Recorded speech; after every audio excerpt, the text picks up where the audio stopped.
aurtengo Europar jardunaldien gai nagusiak ondarea eta migrazioa izango da, baina badauzkate helburu konkretu batzuk, ez?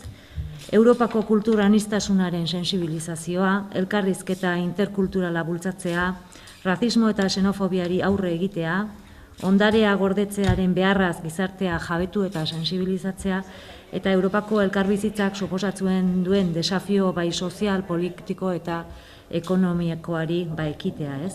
Uste dut, inoiz baino beharrezkoagoa dela, gai hauek mai gainean jartzea, eta jardunaldi hauek aukera hori emango digute Tolosan baita ere, munduan dauden errealitate ezberdinak, dauden gerrak, dauden dramak, dauden egoera ezberdin guzti horiek baita ere eragiten diote Europari eta beraz baita ere guri.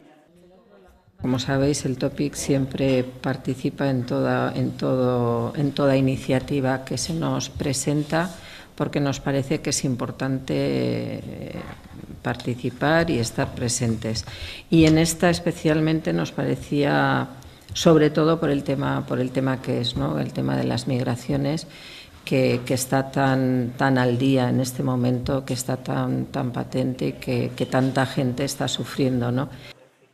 Hilabete batzuk dira Idoiak planteatu zidatela Topiketikan parte hartzea jatorri desberdinetako pertsonana bisita hauetan, eta guk egiten deun lanan estereotipok nausten eta nolabait bisibilizatzen eskualdean daukagun aniztasuna gaur egun, oso interesgarria iruditu zitzaigun, nolabait pertsonak modu aktiboan, jatorri desberdinetako pertsonak modu aktiboan, de hecho gaur ezin izan dute hemen egon lanean edo ikasten daudelako, ez? Baina bai animatu dira bisita gidatua Topiken laguntzarekin egitea apuntatzen dian pertsonai, ez? Orduan ideia da, Idoiak esaten zuen bezala, izen ematea bisitan, eta Topikeko gida bat eta jatorri desberdinetako pertsonak egongo dira nolabait bisitan, joan baitzen bisitan interpretatzen, ez? Eta ero horiek gaur egun kasu askotan etorkinak edo refuxiatuak kontsideratzen dira, ez? Eta bai daude hainbat elementu erakusketan